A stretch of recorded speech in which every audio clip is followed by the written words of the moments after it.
నేను ముసలోన్నిరా, ముసలోన్ని. మీరు ఎన్ని చిత్రహింసలు పెట్టినా కూడా నేను పుష్ప ఎక్కడున్నాడో చెప్పనురా, చెప్పను. అర్థమయ్యిందా?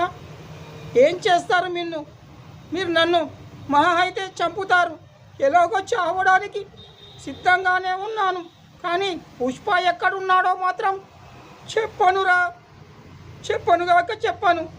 కానీ ఒక్కటి మాత్రం నిజం, నేను చనిపోయిన తర్వాత పుష్పకు ఆ వార్త తెలిస్తే మిమ్మల్ని 1000 మంది ఉన్నా, 2000 మంది ఉన్నా, 3000 మంది ఉన్నా, 4000 మంది ఉన్నా, 10,000 మంది ఉన్నా, ఒక్క నిమిషంలో మీ అందరినీ బూడిద చేస్తాడు రా నా కొడుకల్లారా, బూడిద చేస్తాడు. అది పుష్ప పులిబిడ్డకున్న పవర్ రా.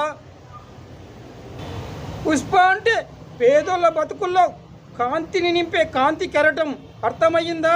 పుష్ప అంటే నిరుద్యోగులకు ఉద్యోగాలను ఇచ్చేటటువంటి మహానుభావుడు రా, దారి చూపే మహనీయుడు పుష్పకు. అందుకే ఇంటర్నేషనల్లో కూడా పుష్పకు పూలహారతులు పడుతున్నారు రా, పూలహారతులు పడుతున్నారు. ఇప్పుడు మీకు దమ్ముంటే నన్ను చంపండి రా, వచ్చి నన్ను చంపండి. ఎందుకురా పారిపోతున్నారు? పిరికి నా కొడుకులారా, రండిరా, దమ్ముంటే నన్ను చంపండి. పారిపోతున్నారు పిరికి నా కొడుకులు.